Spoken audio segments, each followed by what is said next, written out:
Are you growing spiritually, but you don't know how to grow spiritually in your church? Stay tuned. We're going to talk about it. Growing spiritually can be very difficult when you are a part of a church as well. And sometimes when those things change, you change spiritually, you change your views, you change your beliefs, and it doesn't go along with your church anymore. And that can be difficult. But you got to remember, you can choose your own church. I remember growing up that we were at church every Sunday, and my grandparents even had a little model of a white old fashioned church with a steeple. And I was taught, and I bet you were too, if you were a member of the church, that this is the church, this is the steeple, open the doors, and there's all the people. So, what is the most important thing in that? It's the people, and the people are the ones that make a church. Well, this week I did a painting of an old antique church. And what you see here, yes, it's an old antique church, and there's a golden glow coming up from behind the church. This isn't sunshine, okay, at all. This is actually God's essence, divine. So not only do the people make up the church, but the God or the divine do as well. So I had to add that yellow in there that shows that yes, God is a part of this church as well. So let me go ahead and read what the message from Spirit came through whenever I was painting this church. What is a church to you? Do you see God or the divine in a church? Why do people go to church? A church was created so that people in a community could meet and discuss spiritual beliefs. No judgments, infinite amount of love, and faith and coming together socially were the roots of the church. If you were going to create a church, what would you want? Remember that God and people make a church. A church is only a building structure where the essence of spirituality grows. Everyone is a child and a part of the divine. Find your spiritual path and don't let anyone or anything make you feel inadequate for who you are. Go in love, faith, and in peace, spirit.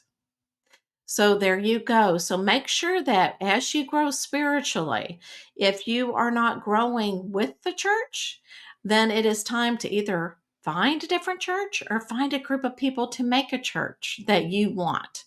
I am going to show you a clip that I developed. I pretended that Jesus was alive in this modern world, and he talks about how to grow spiritually and also adding church into it. So I hope you enjoy the clip. Threads of Transformation: Navigating Life's Maze with Modern Spirituality. Once upon a time in a bustling city, Jesus walked along the skyscrapers and crowded streets, wearing jeans and a t shirt. He saw people consumed by the fast paced, materialistic world, searching for meaning and purpose. Feeling a call to share timeless wisdom, Jesus decided to gather people in a local coffee shop, a modern day equivalent of communal gathering place. As people sipped down their lattes, Jesus began his story. Friends, in this fast paced world, it's easy to lose sight of what truly matters. Let me share a tale about a church and spirituality that can help us grow in the midst of the chaos. In a city much like ours, there was a community searching for meaning, just like many of you. They decided to come together and create a place of love, support, and understanding. Their modern day church. It wasn't a grand cathedral, but a simple building filled with open hearts. The church wasn't just a place for Sundays, it was a hub for compassion and growth throughout the week. People gathered not just to worship, but to support each other through the challenges of daily life. They shared meals, laughed, cried, and truly connected with one another. Spirituality, my friends, was not confined to rituals and ceremonies, but woven into the fabric of everyday lives. They understood that growth is a continuous journey, and spirituality provided by the compass for navigating through life's uncertainties. The church wasn't a judgmental institution, but a refuge for those seeking solace. It didn't cast stones, instead, offered hands to lift up others. It recognized the struggles and imperfections of its members, just as I did during my time on earth. The teachings weren't about rigid doctrines, but about love, compassion, forgiveness, and understanding. They embraced diversity, recognizing the beauty in the tapestry of human experience. The church was a place where people discovered the strength within themselves and each other. As the community grew spiritually, so did their impact on the world around them. They reached out to those in need, offered a helping hand to the less fortunate, and stood against injustice. Their collective spirituality became a force for a positive change. My friends, in this modern world, you can create your own version of this story. A church is not just a building, it's a community of like minded souls on a journey of growth and understanding. Spirituality is not a set of rules, it's a guide to living a life filled with purpose and love. So let your modern church be a beacon of light in the midst of the city's hustle and bustle. Embrace spirituality not as a spiritual practice, but as a thread woven into the tapestry of everyday life. And in doing so, you'll find the true path to growth, love, and fulfillment. With those words, Jesus left the coffee shop, leaving the gathered crowd with a newfound sense of purpose and inspiration to build their own modern day church of love and spirituality.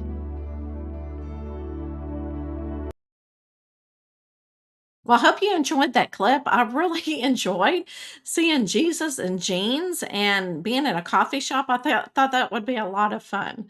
So, what I'm going to do next is I'm going to give you some tips on how spirituality and church can increase your spiritual growth. So let's talk about the number one, community support. So, whenever a lot of times, and I know growing up, if you had a death in the family or, your parents were divorcing, people from the church would come over, members of the church, with casseroles. And we had all of these casseroles. And so having that community support is so important. Or when you just need someone to talk to, you knew where to go. You felt that community, you felt that support. And it's also important, if you're a member of a church, to be the support as well for other people. If you are not a part of a church, you can still be supportive spiritually. Find people that you believe in the same things and support one another that way. All right, so which goes to the next one, meaningful relationships. It is so important to go to, if you go to a community church or if you go to a spiritual church, it doesn't, I'm not talking about denominational, any type of church, you need to have meaningful relationships. And it doesn't mean that, you go to a church and you gossip and you gossip and you gossip. Okay, that's human. Okay, so it's not that. Meaningful relationships means I've got your back, you've got my back. And also having a meaning relationship with the divine, with your soul, whenever you go to a church or a group of people that you're talking about spirituality. So you got to find that meaningful relationship in what you are learning and about the people around you as well. So, number three, reflective practices. All right. So, reflective practices means that whenever you are spiritual of a church, or, again, just any type of church, you need to have that meaningful yoga, maybe meditation, that mindful practices that you need to have, whatever your soul needs and speaks to you. Now, I know a lot of churches don't do yoga. They don't do any mindful practices like that. But if you feel like you need to do that, that is what your soul needs. then you need to go ahead and do that. Okay. Study sacred text. I love this one. So not only read the text that goes along with your church, but also look at other texts, other beliefs, of other theologies, so that you can be understand where everybody is coming from, because everybody has different experiences. And so it's really fun to listen and to learn. I love to go to groups. I don't really speak up, but I love to listen to everybody else speak about their experiences, because I learn so much from that. Okay, and going to embrace diversity. This is exactly what I'm talking about. So, if somebody believes in differently than what you believe in, ask them, well, how did you come to these beliefs? Can you please tell me more? I'm just really interested. But again, you got to have that meaningful relationship with them so that they feel trustworthy with you, that they trust you. And because it can be very vulnerable to talk about what you believe in and what you feel.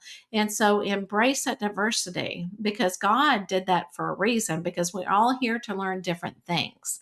So that's why there's so many different churches, there's so many different faiths, and there's so many different religions. So because we're all learning different things for our soul. Service and outreach. So, this is really important too. Service and outreach is basically saying that if you're part of something, then outreach to other people to say, how can I help you? So, I know that many churches will help, mothers who are not married, single mothers, or families who are in trouble. I even have a friend that helps people who has a parent that has gone to jail. So there's so many different services and outreach that you can help, and that also helps with your soul as well, because you're really helping with your spirituality, because you've really kind of spread that seed of love and peace. All right, so let's go to practical application. All right, so that's basically the same thing that I'm talking about. So, whatever you learn spiritually, you need to also practice that, and be grateful and spread that love, and just show everybody that yes, the divine speaks through me and I speak through the divine. Seek guidance. So again, churches or people who believe in similar things, or even if you don't believe in the same things, you want to seek guidance to somebody who really listens. So being a listener is so good when you're a part of a church. And also if you need to seek guidance. I know whenever I was, and people are very shocked. So whenever I became a psychic medium, I was hearing voices, I was feeling things, I was feeling spirit, and I'm going crazy, or in the church, the devil's coming after me. So what I did is I actually went to my minister, and she told me, she said, you know what, Michelle, you are not going crazy. This is something spiritual that is going on. If you are not ready to embrace that spirituality side of yourself, tell spirit that you're not ready and they will go away. And she even gave me a prayer to say, and so I did that. So seeking that guidance really helped me on my pathway, because I thought, you know what? Oh my gosh, I'm not doing anything wrong, especially when I embrace it. So that just kind of gives you some perspective that there's always a place where you can seek guidance for spirituality and that you feel safe. Celebrate milestones. So if you're a member of a church, if you've been a member of church 5 years, celebrate that. If you have come a long way in your spirituality, celebrate that. I know exactly whenever I became a psychic medium and I came out and said, guess what? I'm a psychic medium. That was 4 years ago. Okay. And my anniversary is in July. So celebrate those triumphs whenever you're embracing it. Okay. It's almost like people who have not drank for a long time, they celebrate that. They celebrate that, hey, I haven't had a drink in 1 month. So celebrate those little milestones, because they become into miracles. Okay, continual learning. So this is not only learning about sacred text, but you need to continue to learn. If you feel like you have learned everything that you have um, the knowledge about spiritually and you stopped, that's not learning. We are here to learn. You need to continue learning. So it's almost like when you have a job and you have to do those continuing education hours. Well, you need to do that spiritually. If as a psychic medium, a spiritual advisor, as I find teachers that help me move on. If I need to find somebody to help me do a certain mediumship skill, I find them. If I need to find someone to help me in my psychic abilities, I find them. So you're never too good to have a spiritual teacher or somebody that helps you along the road of your spirituality. So I hope that these helped you, and I hope that somewhere in this knowledge you went, that makes total sense to me. So again, if you are a part of a church and you find yourself that you're no longer really believing in the same thing, or your frequency has changed energetically and you want to find something different, do that. And again, a church, you could meet at a coffee shop and talk with people and do it that way, because you can always worship the divine by yourself. You don't have to be a part of the church. So I'm going to ask you again this week, what are you going to do to increase your essence of spirituality?